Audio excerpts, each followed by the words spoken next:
Nah, bismillah, alhamdulillah, wassalatu wassalamu ala rasulillah sayyidina Muhammad bin Abdullah. Setelah kita ketahui bahwa jika seseorang batal wudhunya, maka diharamkan baginya untuk mengerjakan satu dari 4 perkara. Diharamkan baginya untuk mengerjakan satu dari 4 perkara. Perkara yang pertama yaitu sholat. Perkara yang kedua tawaf. Perkara yang ketiga nyentuh Al-Quran. Perkara yang keempat yaitu membawa Al-Quran. Perkara kedua kemarin kita telah bahas yaitu tawaf. Tawaf kita ketahui bahwa dibagi menjadi 2, tawaf fardu dan tawaf sunnah. Tawaf fardu ini yang dimaksud adalah tawaf yang dikerjakan dalam kategori ibadah haji atau umrah. Misalnya seseorang sudah berihram haji, kemudian dia melakukan tawaf, namanya tawaf gudum. Yang kedua namanya tawaf ifadah, yang ketiga namanya tawaf wada. Lah ini semua namanya tawaf fardu. Yang kedua namanya tawaf sunnah.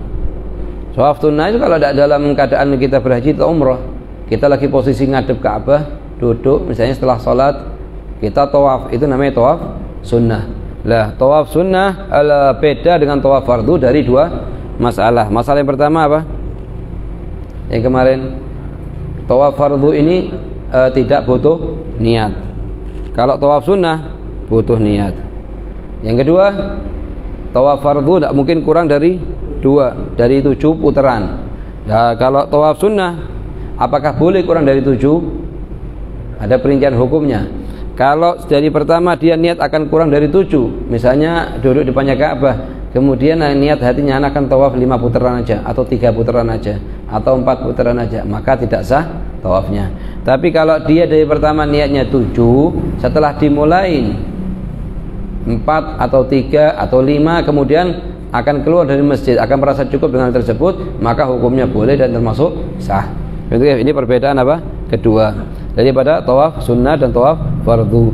Lah kalau kita ngerjakan tawaf tanpa wudu, hukumnya bagaimana? Misalnya dalam madzhab Imam Syafi'i kita ketahui hukumnya kalau amidan, aliman, mukhtaran. Amidan artinya sengaja, aliman nggak tahu hukum, mukhtaran artinya apa? Tanpa paksaan. Kalau 3 syaratnya terpenuhi maka haram. Yang kedua tidak sah, haram dan tidak sah. Ini menurut pendapatnya Imam Syafi'i. Menurut pendapatnya Imam Abu Hanifah, mengatakan sah tawafnya, cuman kalau hadasnya hadas kecil wajib bayar kambing, dam kambing. Kalau hadasnya hadas besar maka wajib bayar dam onta. Jadi ada kalanya masalah seperti ini kita butuhkan. Kapan kita butuhkan? Kalau perempuan lagi haji atau lagi umrah, sudah niat umrah, belum mulai tawaf, datang darah haid. Sedangkan haidnya dia misalnya sebab ini seminggu atau 5 hari atau 6 hari. Di sisi yang lain itu travel akan balik ke Indo 2 hari lagi atau berapa jam lagi. Bagaimana jalan keluar dari permasalahannya dia ini? Dan begitu. Jadi masalahnya bagaimana perempuan sudah niat haji atau niat umrah, cuman belum melakukan tawaf ifadah dalam haji atau belum melaksanakan tawaf umrah dalam ibadah umrah. Sedangkan dalam posisi yang lain, keadaan yang lain, dia harus segera pulang bersama rombongan travelnya. Bagaimana jalan keluarnya? Para ulama mengatakan jalan keluarnya boleh milih 1 dari 3. 1 milih apa? Dari 3. Jalan keluar pertama yaitu pakai pendapat yang mu'tamad dalam madzhab Imam Syafi'i yang mengatakan tidak sah tawaf tanpa taharah, apalagi hadas kecil atau apalagi hadas besar, dengan pengertian dia keluar pulang ke negaranya kal muhsar, kemudian nanti kalau ada waktu balik lagi. Jadi tawaf ini mesti ditanggungan dhimahnya perempuan tersebut, dan ini dikatakan sulit untuk kembali lagi dari Indonesia ke Saudi lagi. Jalan keluar kedua taglid kepada sebagian ulama yang mengatakan bahwa masa terputusnya darah itu adalah masa suci. Masa terputusnya darah adalah masa suci. Misalnya gimana? Perempuan ini dia haid misalnya 7 hari atau 5 hari misalnya. 1, 2, 3, 4, 5. Pada hari pertama dia keluar hanya misalnya 8 jam. Kemudian putus darah. Pada hari kedua keluarnya hanya 12 jam, kemudian putus darah. Pada hari ketiga keluarnya misalnya 20 jam, kemudian putus darah. Pada hari keempat keluarnya cuma 7 jam, kemudian putus darah. Pada hari kelima misalnya keluarnya cuma 10 jam, kemudian putus darah. Lah, masa terputusnya darah ini hukumnya bagaimana? Menurut pendapat yang kuat adalah hukumnya masa haid, meskipun tidak keluar darah. Ala gaul sahab. Lah, sebagian ulama menghukumi ini masa terputusnya darah adalah masa suci. Lah, terputusnya darah ini bisa kita gunakan sebagai jalan keluar kedua. Jalan keluar kedua yaitu kita taklid kepada ulama yang mengatakan masa terputusnya darah adalah masa suci, sehingga waktu itu perempuan tersebut mandi janabah, kemudian wudhu, kemudian langsung berangkat ke Masjid Haram Mekah untuk tawaf. Ini jalan keluar kedua. Jalan keluar ketiga, dia ini taklid kepada Imam Abu Hanifah yang mengatakan kalau misalnya haidnya ini tidak terputus sama sekali, terus keluar, sedangkan 1 jam atau 2 jam lagi dia harus pulang ke bandara Jeddah, dari Jeddah ke Indonesia. Tidak mungkin travel nunda seluruh keberangkatan hanya untuk satu perempuan, tidak mungkin. Lah, bagaimana jalan keluarnya? Taklid kepada Abu Hanifah. Abu Hanifah mengatakan kalau tawaf dengan hadas kecil sah, tapi harus bayar dam kambing. Kalau dengan hadas besar sah, tapi harus bayar dam onta. Lah, apakah harus waktu itu dikeluarkan? Tidak harus. Damnya haji dan umroh tidak harus dikeluarkan di saat itu, boleh ditunda berapa minggu berikutnya, berapa bulan berikutnya, mewakilkan satu orang di Mekah untuk dikeluarkan di Mekah, karena damnya haji dan umroh tidak boleh dikeluarkan di selain Mekah. Damnya haji dan umroh tidak boleh dikeluarkan selain Mekah, harus dikeluarkan di Mekah. Jadi bagaimana nanti jalan keluarnya? Telepon satu orang teman di Mekah untuk mengeluarkan. Tapi yang paling penting perempuan ini bisa ngerjakan tawaf dan bisa pulang ke Indonesia, hajinya sempurna, umrohnya sempurna. Kalau enggak, semua bergantung kepada tawaf. Ini perkara ketiga. Perkara kemarin kedua yang diharamkan bagi seseorang yang dalam keadaan berhadas mengerjakan tawaf atau sholat. Haram hukumnya dan termasuk dosa-dosa besar jika dikerjakan dalam keadaan tahu hukum, sengaja dan tidak tanpa ada paksaan. Dua perkara ini semuanya. Ya. Sekarang yang perkara yang ketiga yang diharamkan bagi seseorang yang dalam keadaan berhadas itu adalah menyentuh Al-Quran. Menyentuh Al-Quran. Hukumnya apa? Hukumnya haram. Meskipun pada kertas yang kitab fikih. Ya.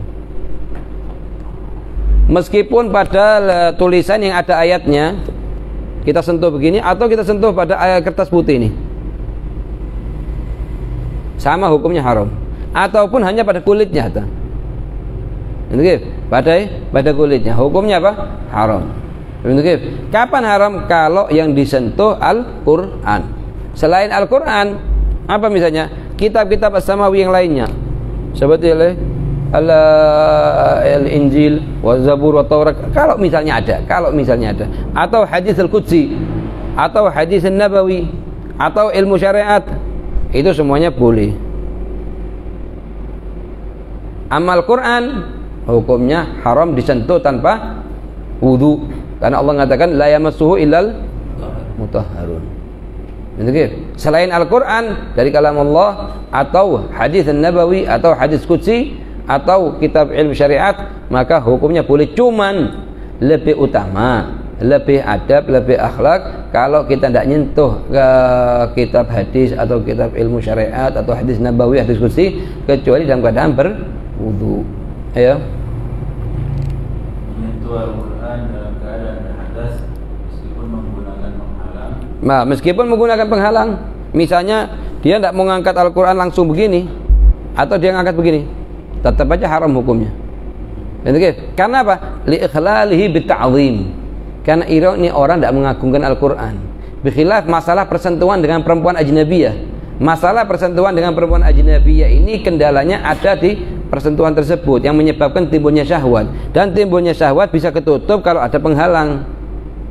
Lain halnya kalau megang Al-Quran. Megang Al-Quran hukumnya haram tanpa wudu meskipun dengan penghalang, meskipun kain atau apapun. Ini kalau orang yang akan megang mukallaf. Orang yang akan megang apa? Mukallaf. Artinya apa? Misalnya Zaid ini mau megang Al-Quran, boleh tidak megang tanpa wudu? Kita lihat ada kalanya Zaid ini mukallaf atau ghair mukallaf.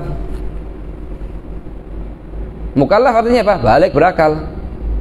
Mukallaf dia, haram dia megang Al-Quran tanpa wudu. Kenapa? Li'ikhla bitta'zim. Karena Allah mengatakan la yamassu ilal mutahharun. Lah, haram kapan haram? Kalau 4 syaratnya terpenuhi. Pertama, balik.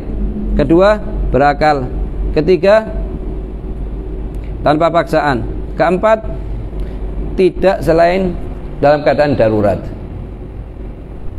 Kalau dalam keadaan darurat, misalnya kalau sekarang nih batal wudunya sedangkan di kantongnya ada Al-Quran, mau dikemanakan Al-Quran? Atau dia mau masuk kamar mandi, di kantongnya ada Al-Quran misalnya atau apa, dan hari yang lain, kemudian dia tidak bisa, tidak ada tempat untuk naruh Al-Quran kecuali di bawah atau tempat-tempat yang lain, atau kelihatan Al-Quran mau jatuh ke tempat yang najis, ke tempat yang kotor, atau ke bawah, ke lantai, sedangkan kita waktu itu tidak megang wudu. Kalau kita wudu duluan, jatuh itu Al-Quran ke tempat yang najis atau ke tempat yang lain, maka boleh dalam keadaan darurat ini kita megang Al-Quran karena dasar darurat. Kapan bolehnya? Kalau syarat-syaratnya di sini terpenuhi. 3 syaratnya ini terpenuhi. Jadi boleh megang Al-Quran dalam keadaan darurat kalau 3 syaratnya terpenuhi.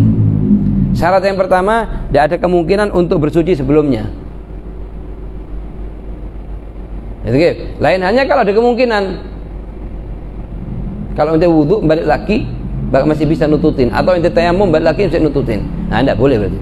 Yang kedua, tidak ada muslim, orang muslim atau yang lainnya yang bisa dimintai tolong untuk ngambil Al-Quran tersebut. Lain hanya kita sama teman kita, misalnya ada Al-Quran mau jatuh, kita mau megang, teman kita ada, dia punya wudu, maka bukan termasuk dalam kategori darurat. Itu termasuk bukan termasuk dalam kategori darurat. Kenapa? Karena kita bisa minta tolong kepada teman kita. Yang ketiga, dalam keadaan darurat.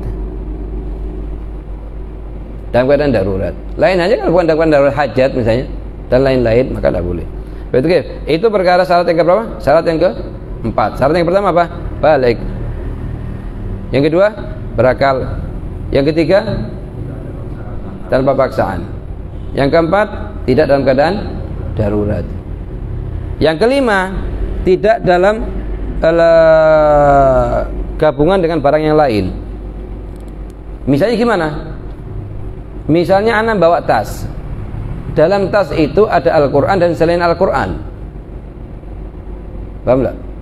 Misalnya di tas itu ada Al-Quran dan selain Al-Quran. Lah kemudian anak batal wudu, boleh tidak anak ngangkat tas tersebut? Boleh tidak anak ngangkat tas tersebut? Para ulama menjelaskan ada 4 keadaan. Ada berapa keadaan? 4.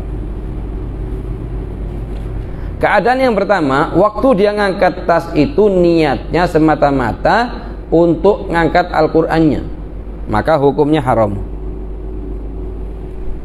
Hukumnya apa? Haram.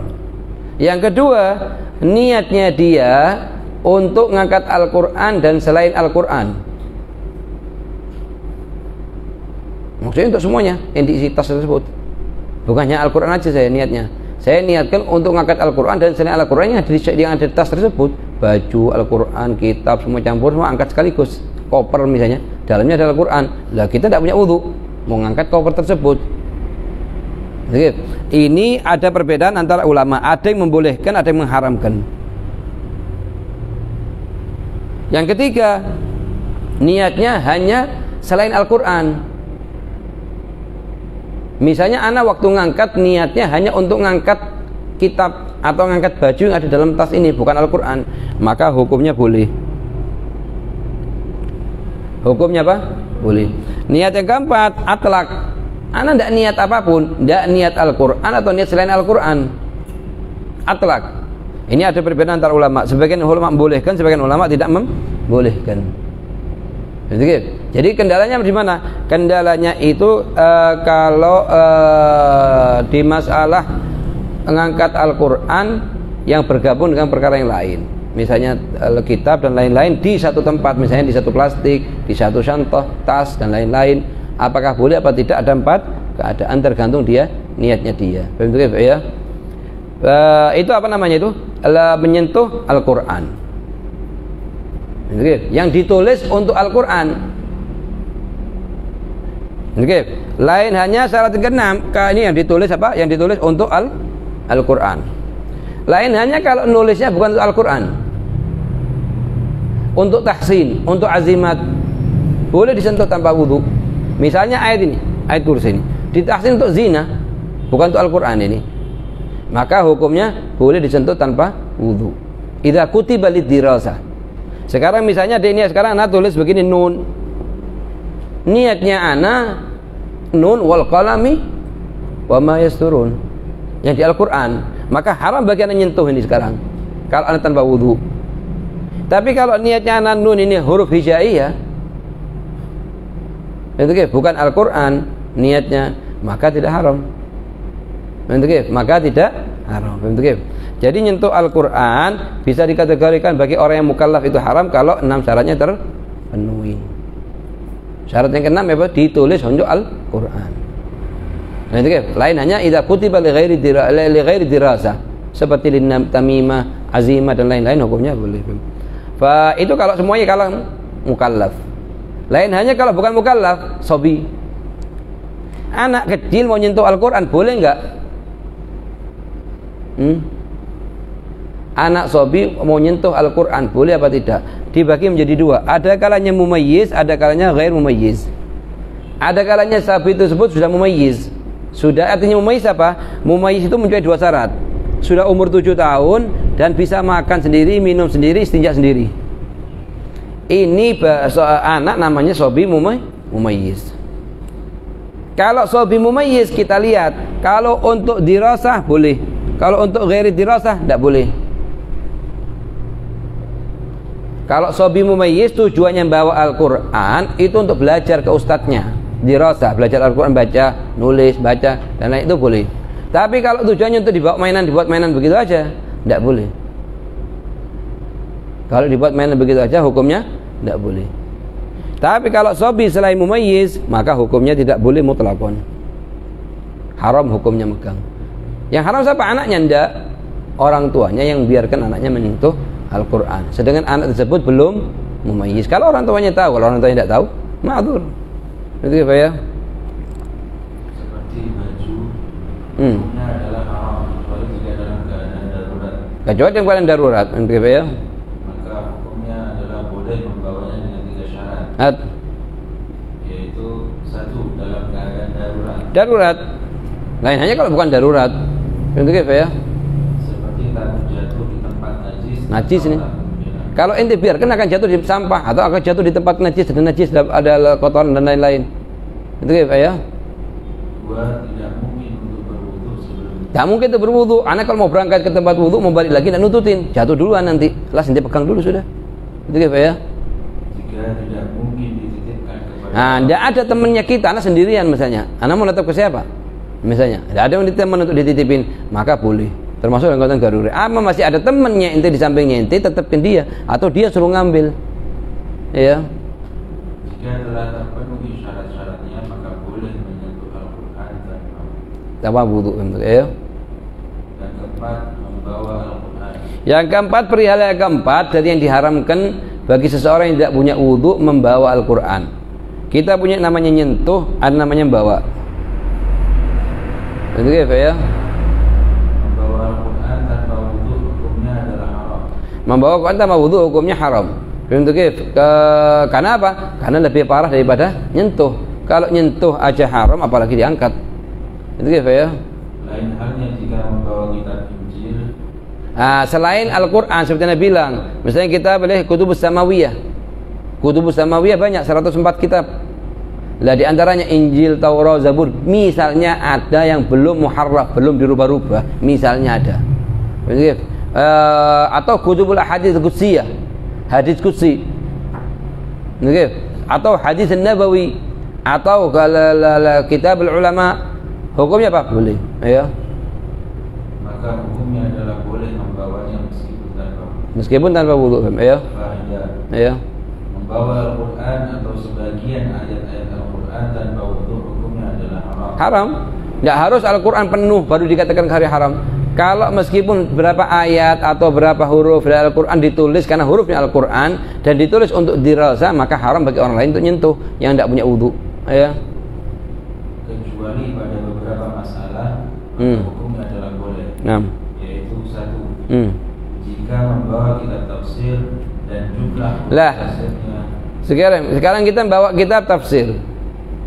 Tafsir itu kan ada ayat Qur'annya, ada penjelasannya ulamanya yang mentafsirkan ayat tersebut. Lah, apakah boleh kita bawa dalam keadaan berwudu atau dalam keadaan tidak berwudu? Kita lihat, kalau jumlah huruf tafsirnya lebih banyak, boleh. Kalau jumlah huruf Al-Qur'annya lebih banyak, haram. Kalau sama, hukumnya juga haram.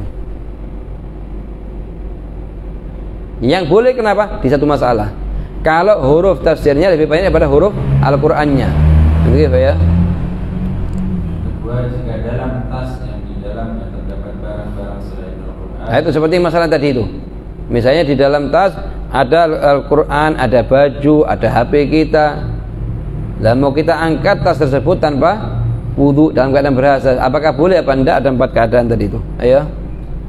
Dan tatkala mengangkat tas tersebut diniatkan hanya untuk mengangkat untuk barang, bukan untuk mengangkat Al-Quran. Niatnya anak waktu mengangkat barang, tidak mengangkat Al-Quran, maka hukumnya boleh itu. Yang pendapat yang mu'tamad boleh. Kalau mengangkatnya untuk apa? Untuk selain Al-Quran. Tapi kalau untuk keduanya atau atlak, ini ada khilaf. Tapi kalau untuk sebatas Al-Quran, haram hukumnya. Ayo. Jika ayat Al-Quran tersebut ditulis untuk perhiasan. Untuk perhiasan seperti kayak zina ini. Atau ditulis namimah, tamimah, ram ta'zimat, tulis. Kayak ditaruh di bajunya dia kadang-kadang berwudu. Nyentuh Al-Quran kalau dikatakan Al-Quran, tidak, hukumnya boleh. Kenapa? Karena ditulis bukan lidirasah, litamimah wa dzalik. Ayo. 5. Jika mengangkat 4. Jika tertulis di mata uang seperti dinar. Seperti dinar, ada sebagian mata uang ada tulisan ayat Al-Quran. Boleh tidak ente nyentuh tanpa wudu? Boleh. Karena bukan ditulis untuk Al-Quran, hanya untuk tabarrukan dengan ayat Al-Quran. Di sebagian mata uang zaman dulu ada ayat Quran ditulis.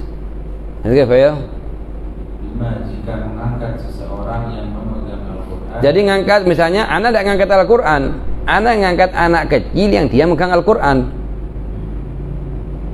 sedangkan anak tidak punya wudu, apa hukumnya? Boleh. Sama kayak ngangkat tas yang di dalamnya ada Al-Quran selain Al-Quran. Kalau niatnya inti anak bayi tersebut fakot inti diangkat, tidak masalah. Kalau niatnya inti Al-Qurannya saja haram. Kalau niatnya inti untuk keduanya atau atlak ala khilafan fi, atas perbedaan, ada perbedaan antara ulama apakah boleh atau tidak. Ya.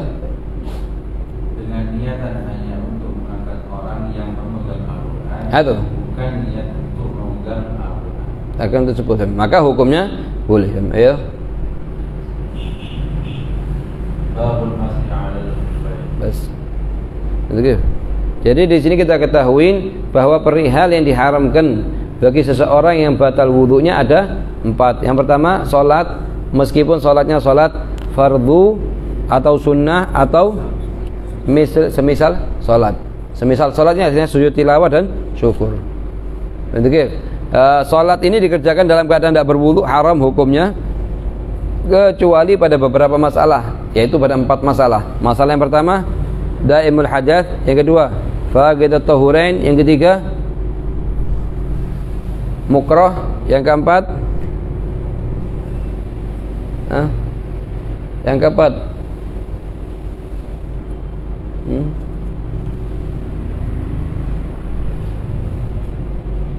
yang keempat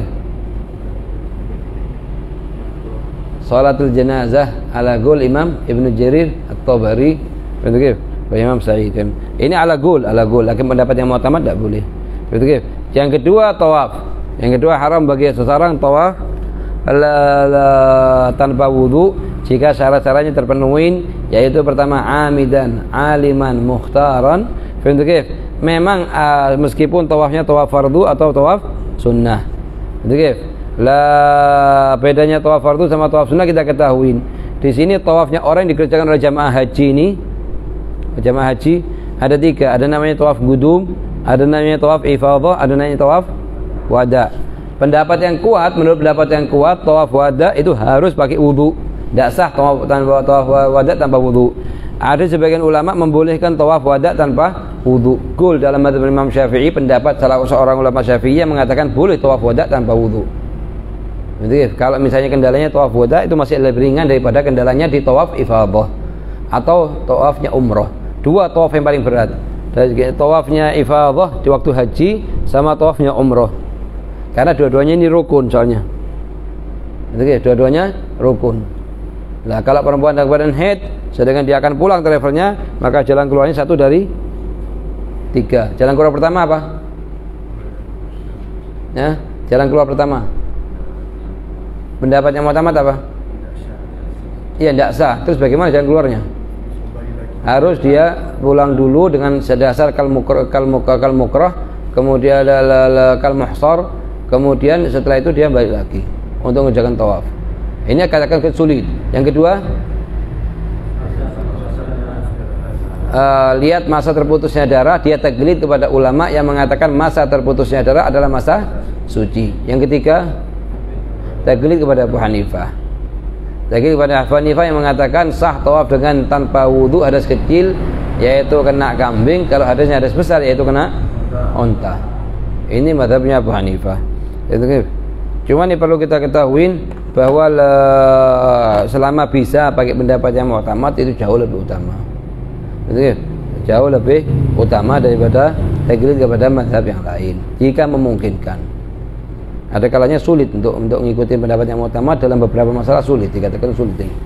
Kita butuh untuk taklid ini. Ya. Ada yang punya kendala? Assalamualaikum warahmatullahi wabarakatuh. Waalaikumsalam. Al-Quran ditulis pakai kapur. Kita bisa. Kita bukannya kapur itu enggak ada. Lah. Ini bekas bubuknya. Ya. Nah, ini.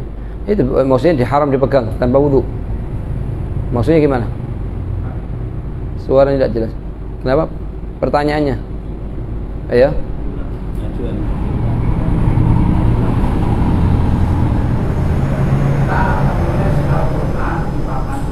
Iya. Setelah pakai kapur. Jika kita hapus. Iya. Goblokannya itu apanya? Pupuknya. Iya. Itu boleh dipegang. Boleh. Dalam keadaan ini bukan karena bukan bentuk Al-Qur'an lagi sudah. Naam, lebih utama kita tidak kita buang, bahkan kita tanam. Sama kayak katanya Habib Zain, kalau kita kelihatan Al-Qur'an sudah hancur, dibaca tidak bisa, dibiarkan juga kerepotan. Bagaimana jalan keluarnya? Dibakar, debunya nanti ditanam, jangan dibuang di sampah. Oke, ayo. Sama kayak ini HP. Kendala sekarang kita di HP-nya kita ada Al-Quran, dibuka, layarnya masih hidup, haram kita sentuh. Tapi kalau layarnya ditutup, boleh kita sentuh. Kalau hidup di depannya layarnya ayat Quran, haram kita sentuh. Tapi kalau kita tutup, sama kayak sekarang begini, sekarang tulis ayat Quran di sini. Ini sekarang ayat Quran. Kemudian selama ada, haram kita pegang sini. Tapi kalau sudah diginikan, ya sudah boleh.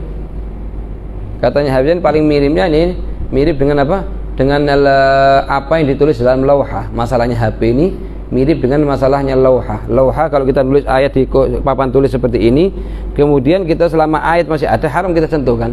Tapi kalau sudah kita ngambil penghapus, kita hapus, terus kita menyentuh ini, boleh enggak? Boleh. Itu pendapatnya Habib begitu. Ayo.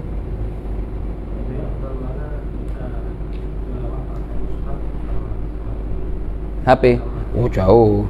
Ya jelas pendapatnya pakai apa namanya tilawah pakai mushaf jauh lebih afdal daripada HP. HP itu nomor 2. Kalau sekiranya sudah tidak ada lagi daripada duduk tanpa baca, baru darurah. Itu pun menurut ana ya, menurut ana pribadi, kalau mau naruh mushaf di HP-nya ente, tolong jaga kehormatannya mushaf. Jangan dicampur dengan foto-foto yang tidak jelas.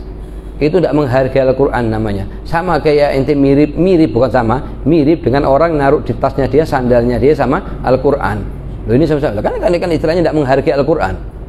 Ada di situ bernama Al-Quran, ada foto-foto yang tidak jelas-jelas, film-film yang tidak jelas-jelas, ditontoni terus. Nonton ini sama nonton ini, sama baca ini.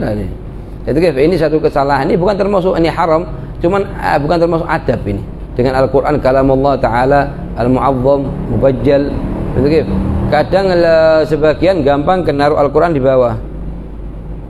Di Haramain itu kadang sering terjadi itu.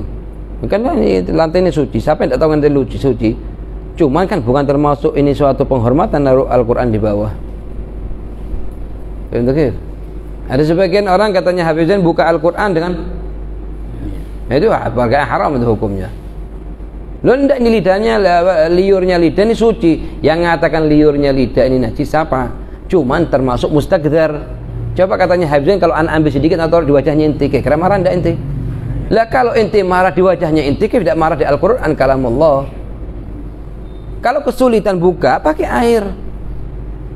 Pakai sesuatu yang suci, yang muhtaram. Bukan artinya sesuatu yang suci boleh dikerjakan. Oke. Lebih utamanya begitu, ya.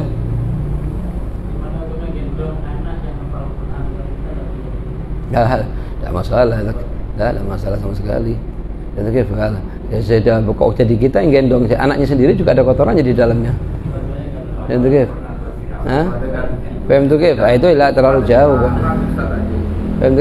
Hukumnya apa? Hukumnya boleh. Naam, dari segi yang lain kita agungkan. Apa diagungkan misalnya? Jangan kita kerasin dia, jangan kita caci maki dia, jangan kita gunjing di belakangnya dia. Kenapa? Karena ngafal Al-Quran, kita hormati Al-Qurannya. Tapi Anda bilang sama itu ya, Al-Quran ini bisa menjadi satu kemuliaan apalnya kalau diikutin dengan sedikit ngamalkan dengan apa yang ada di dalamnya. Kalau Anda ya tidak terlalu beda jauh dengan yang tidak apal. Bahkan yang bunuh Sayyidina Ali bin Abi Thalib, yang Abdurrahman bin Muljam apal Quran 30 juz. Qurannya ngasih manfaat ke dia enggak. Kenapa? Karena nurnya Al-Quran tidak masuk.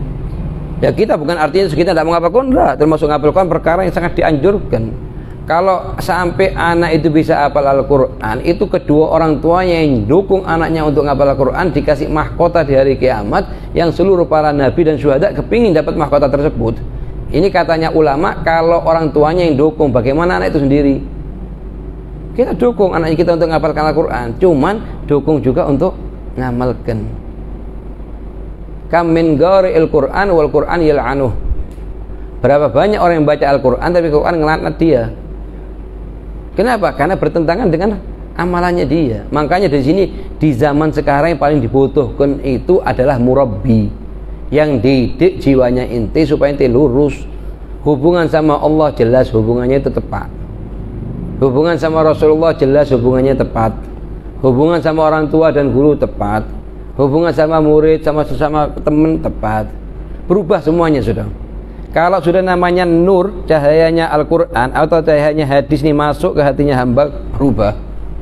Tidak perlu Bukhari inti hafalkan, satu aja cahayanya Rasulullah dari kalamnya Allah atau kalamnya Allah SWT masuk ke hatinya, berubah.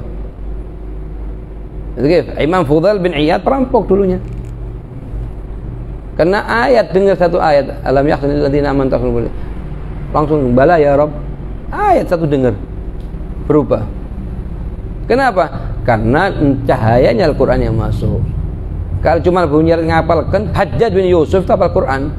Saking cepatnya dia, kuatnya hafal Al-Quran, bisa yastahdzir, nginget setengah Al-Quran 15 juz, hanya jarak antara ngangkat satu kaki dengan kaki yang lain waktu dia mau naik kuda.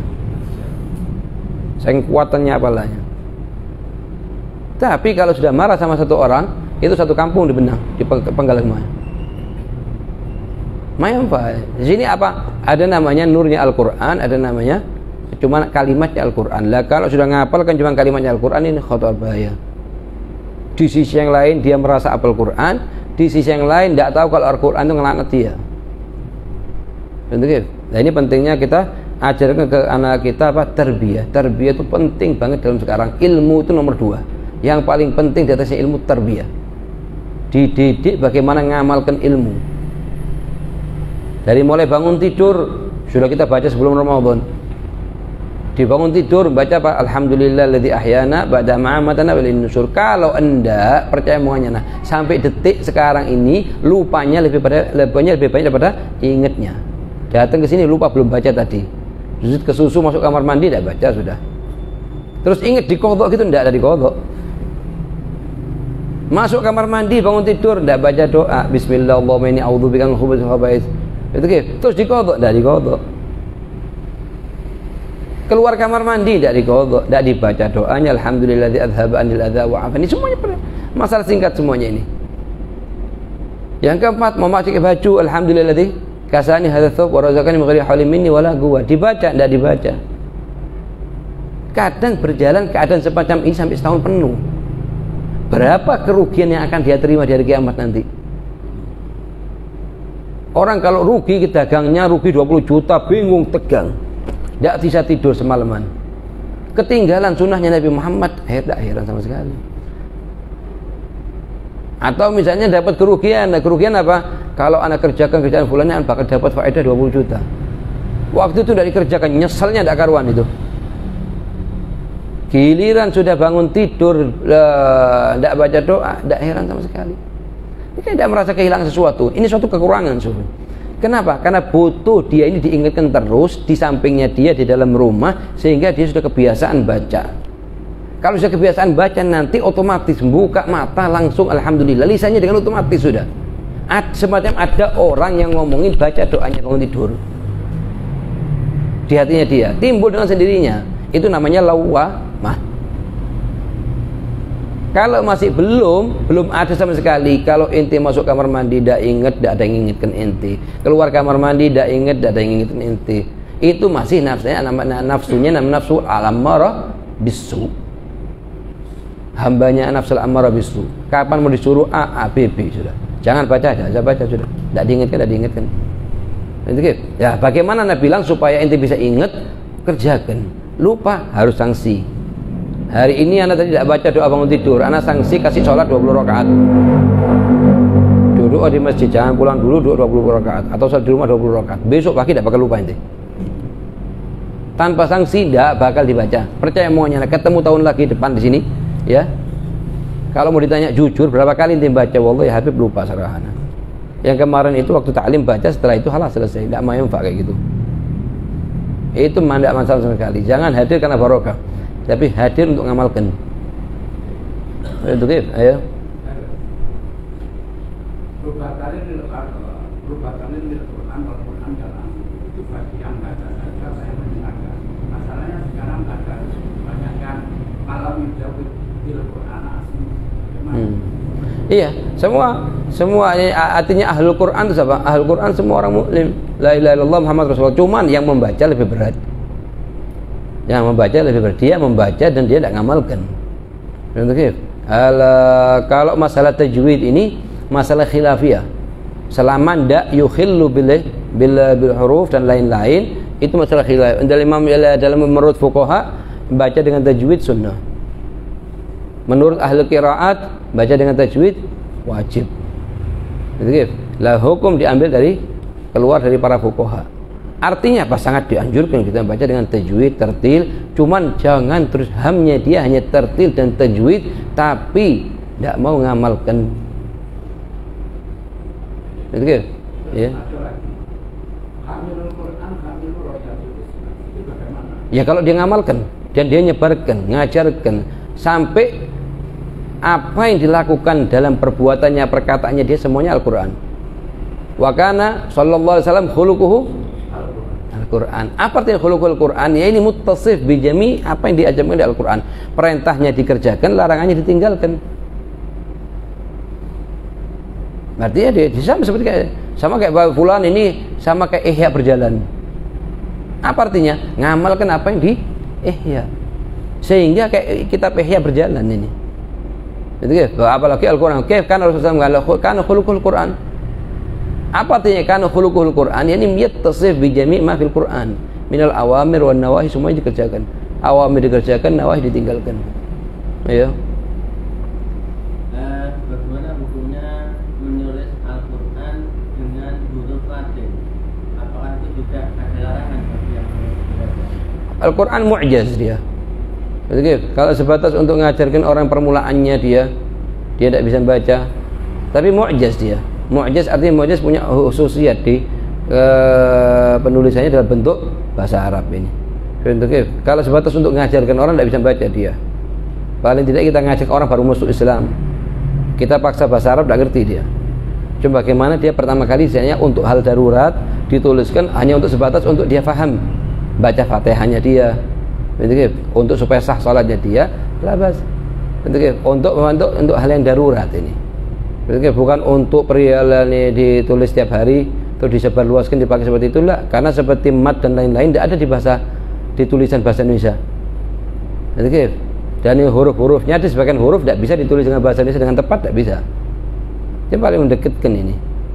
Kalau sekiranya dalam keadaan darurat untuk orang yang masuk Islam, baru masuk Islam, tidak paham sama sekali Fatihah, kecuali dia ngapalkan dulu, baru kita betulkan dengan perlahan-lahan cara bacanya dan lain-lain. Tapi kalau tidak darurat ini anda rasa tidak boleh. Mansus ada di kitab Imam At-Tibyan Imam Nawawi itu menyebutkan masalahnya. Ayo.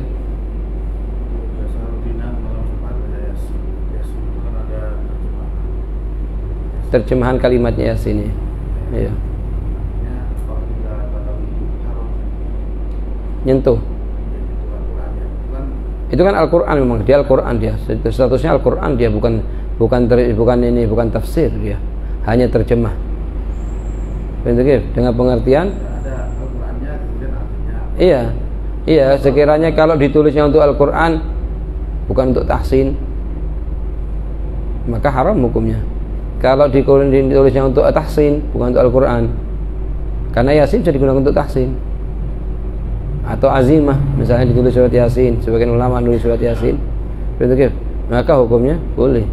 Nah, ya. Ada yang mengatakan al-mutahhar itu malaikat. Betul. Ada sebagian ulama tafsir yang mengatakan hal tersebut. Jadi kalau orang yang berada, cuman jumhur fuqaha mengatakan tidak. Artinya mutahharun ini mutatahharun dari hadas. Ini manusia ini. Ya. Ada ulama tafsir yang mengatakan hal tersebut, ada. Banyak di kitab tafsir disebutkan. Pendapat lemah, cuman ya jumhur fuqaha semua mengatakan yang dimaksud adalah mutatahharun dari hadas al-asghar wa hadas al-akbar. Ya.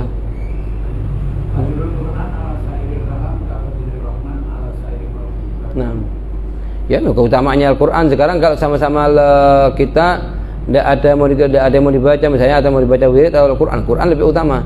Cuman katanya ulama, zikir yang warid dari Rasulullah atas amalan-amalan tertentu pada waktu-waktu tertentu yang khusus itu lebih utama. Misalnya kita setelah assalamualaikum warahmatullahi, Rasulullah mengajarkan mengucapkan Allahumma antas salam. Misalnya orang lain mengatakan tidak mengambil Al-Quran, salah. Karena yang mengajarkan juga Rasulullah. Dan mengikuti perintahnya Rasulullah, mengikuti perintahnya Al-Quran. Mengikuti perintahnya Rasulullah, mengikuti perintahnya Al-Quran. Misalnya sekarang Rasulullah mengatakan setelah itu mengucapkan subhanallah 33 kali. Tidak mau ditinggalkan semua ini. Sebagian orang begitu. Assalamualaikum warahmatullahi wabarakatuh, ngambil Al-Quran langsung duduk. Lah, salah itu. Loh, ini kan kalam Allah lebih afdal. Siapa yang mengatakan kalam Allah? Tidak ada di atasnya kalam Allah. Kalam Allah paling afdalnya kalam. Paling afdalnya zikir. Cuman ngikutin sunnahnya Rasulullah itu termasuk ngamalkan Al-Quran. Qul in kuntum tuhibbunallah fattabi'uni. Rasul ngajarkan kita setelah sholat ngajarkan gini. Lain hanya kalau zikir mutlak. Zikir mutlak kita duduk jam 9 pagi tidak ada yang mau dikerjakan di rumah, baca Al-Quran. Nah, ayo. Dalam melaksanakan pembayaran ketika kita tawaf dan pelaksanaan haji tamattu itu sudah membayar zakat, maka itu sudah termasuk di dalamnya. Enggak. Tamattu itu artinya kita haji itu kan ada 3. Ada namanya haji ifrad, ada namanya haji tamattu, ada namanya haji qiran. Tamattu itu apa? Tamattu itu dulu kan umroh duluan, setelah selesai umroh baru haji. Lah hukumnya apa? Motif seperti ini sudah mewajibkan dam. Lah kalau misalnya waktu tawafnya dia, waktu haji itu waktu tawafnya dia tidak pakai wudu, itu lain lagi, dam lain lagi. Harus dam yang kedua dia. Tidak cukup damnya tamattu. Damnya tamattu sendiri itu kenapa kena makan tamattu kena dam? Li tamattu'ihi bi mahdhur al-ihram bainal hajj wal umrah. Bainal umrah wal hajj. Jadi, yang lebih utama dalam mazhab Imam Syafi'i kalau bisa ifrad. Ifrad itu dulukan haji dulu, setelah selesai haji baru umroh. Kalau dulu kan umroh dulu kemudian haji namanya tamattu. Kalau bareng haji dan umroh namanya qiran. Jadi yang lebih utama mana? Dalam mazhab Syafi'i yang lebih utama ifrad. Kenapa? Karena ifrad tidak kena dam. Lain hanya kalau qiran sama tamattu, dua-duanya kena dam. Dua-duanya kena dam. Cuman perlu diperhatikan, itu kadang yang dampingin jamaah umroh itu kadang sebagian dari mereka bukan thalabatul ilm. Jadi sedikit-sedikit kesalahan-kesalahan jamaah haji, jamaah umroh dikategorikan kena dam. Ya dam terus. Pakai kaos kaki kena dam. Ngelepas kaos kaki kena dam. Ngelepas ihram kena dam. Siapa yang mengatakan? Fatwa dari kepalanya dia sendiri dia. Betul ya? Itu kadang perlu diperhatikan ini. Jangan kita terlalu percaya kecuali jelas-jelas dia thalabatul ilm, ada marjaknya baru kita dengarkan. Sebab banyak dari yang ngantarkan apa namanya itu? Mutawifnya itu kadang dia bukan thalabatul ilm, bukan pernah mondok, pernah belajar. Kerjanya sopir atau apa berubah jadi ustadz. Lah, muskilahnya itu nanti fatwanya ngawur. Fatwanya ngawur. Kalau cuma ada jabatan dia ngantarkan dia tidak masalah. Khidmah tidak masalah. Cuma jangan sampai fatwa. Kalau fatwanya ngawur kan muskilah. Sebab kita lihat sendiri dengan mata kita sendiri, satu orang duduk di depannya kita sedih banget dia. Kita tanya kenapa sampai kok sedih? Waktu hajian ini dia di Mina, di Mukhayyam Mina. Ini Habib saya kena dam tadi. Karena saya tadi masuk kamar mandi ngelepas ihram saya mandi. Terus istri saya juga kena dam. Kenapa? Karena ngelepas kaos kaki. Yang mengatakan kena dam siapa? Sampai mau mandi 10 kali, 15 kali saya nanggung damnya kalau kena dam. Yang paling penting jangan pakai sabun dan lain-lain, muharramatul ihram. Yang berwangi. Terus ngelepas kaos kaki yang mengatakan kena dam siapa? Lalu tadi mutawif yang mengatakan kena dam. Akhirnya kita duduk sama mutawifnya, kita jelaskan. Katanya mutawifnya, Pak, saya cuma dengar dulu kok ke teman-teman saya mengatakan kena dam. Masya Allah. Ulama mengatakan tidak boleh kita jawab masalah kalau kita belum ngelihat dinasnya di kitab, atau pernah ngelihat tapi lama, berapa tahun yang lalu atau berapa bulan yang lalu. Itu tidak boleh jawab. Ini tidak ngelihat sama sekali, dengar-dengar dari temennya siapa? Itu maksudnya harus hati-hati maksudnya. Supaya apa? Supaya kita tidak dibuat main ibadahnya kita dibuat mainan sama orang lain nanti. Oh ya. Bagaimana umurnya seorang yang berangkat belajarnya belakang, kira muslim? Kalau itu muskilahnya harus jelas akadnya. Akadnya itu akad apa? Akadnya akad apa? Apa akad dipinjemin atau akad bagaimana? Itu harus jelaskan akadnya dulu. Karena yang paling penting itu jelas akadnya dulu supaya jelas bagaimana status hukum akad tersebut. Termasuk akad yang dibolehkan, apa akad yang diharamkan dan lain-lain. Jadi yang paling penting kita tidak maksa diri. Ada dana kita berangkat, alhamdulillah. Tidak ada dana, insya Allah dengan niatnya kita sampaikan sama Allah nyampe sana. Jadi, tapi kalau kita maksa diri, kita ngerjakan akad-akad yang tidak jelas, bentuknya tidak jelas, hukumnya tidak jelas, itu menyusahkan kita sendiri. Berapa banyak orang yang haji atau umrah tidak ditulis bagi dia haji wala umrah, karena faktor tidak jelas urusannya uangnya, apalagi urusan dengan bank. Urusan dengan bank yang tidak jelas arahnya, diputar-putar, dimasukkan dalam bunga-bunganya bank dan lain-lain. Itu ada orang berangkat apa? Bank ngasih hadiah berangkat umrah. Jadi bank ini ngasih hadiah dari mana? Katanya ulama kalau sudah haji dengan harta yang haram, itu yang haji hanya ontanya dia yang dia tunggangin, tapi dia tidak haji sama sekali. Atau umrah begitu juga. Jadi usahakan kada perlu maksa diri. Ada dana berangkat, tidak usah pakai minjem bank, wala urusan dengan bank. Jadi tidak ada dana, ditunda dulu, dicelengin di rumahnya sendiri. Jadi ya. Pembayaran jam itu yang lebih afdal ke mana? Kalau ente bisa berangkat sendiri ke tempat pembelian kambing, onta, boleh berangkat sendiri. Kalau kerepotan waktu itu tidak tahu jalannya di mana, diwakilkan kepada mutawif, tapi yang mutawif yang amin, yang amanat. Kadang mutawif terima dan tidak dibayar sama sekali. Sama kayak kerjaan ini, suatu kerjaan ini kita dapatkan orang yang tidak amanat di Mekah, di semua tempat ada. Lah selama kita yakin dia orang amanat, ada buktinya dan lain-lain, tidak apa-apa, kita pasrahkan. Kalau tidak, kalau kita berangkat sendiri juga tidak masalah, lebih utama. lebih utama. Cuma kesulitan bagi orang tidak tahu keadaan di situ, kesulitan mau berangkat kemana, belinya di mana, motongnya di mana, baginya di mana. Lah kalau sekiranya tidak kesulitan lebih utama kalau motong sendiri. Tapi kalau kesulitan tidak masalah diwakilkan kepada orang yang amanat. Ya. Wassallallahu ala sayyidina Muhammadin nabiyil ummi wa ala alihi wa sahbihi wasallam. Alhamdulillah al-fatihah rasulullah jamil anbiya wal awliya wal asfiya. Wa subhana sallallahu jami' tawfiq hidayah ayat nadharatina. ثم إلى روح الإمام الشافعي وجميع رواة الحديث فقهاء الشافعية ثم إلى سيدنا الإمام الأحبي عبد الله بن عمر حجة الوالد عبد الله بن حميد الدروس وأولاد الجميع وإلى روح الشيخ بن عبد الله محسن إلى روح والدينا ووالدكم حفظين الجفري وأصول مغفر إن الله يغفر لهم ويرحمهم ويتغشم بالرحمة والمغفرة وأن الله يحفظ شيخا حفظين من كل سوء بدون دول عامة بحياته وصحته وأن يمن عليه بالصحة والعافية وكمال العافية وأن الحبيب عمر بن حميد وحبيب بن مشهور عمر جيلاني وجميع شيخنا في الدين وأهل الكون وأولياء الصالحين وأن الله يحفظه من شكرنا ما قرأنا في هذا المجلس حجة لنا لا حجة علينا وأن الله يوفقنا للعمل بما علمنا وبما قرأنا ويثبت في صدورنا وأن الله يذكرنا وعند وقت احتياجنا إليه على هذه النية كلها صالحة جامعة شاملة لخيرنا الآخرة على من هو حبيبنا محمد بن عبد الله وإلى حضرة النبي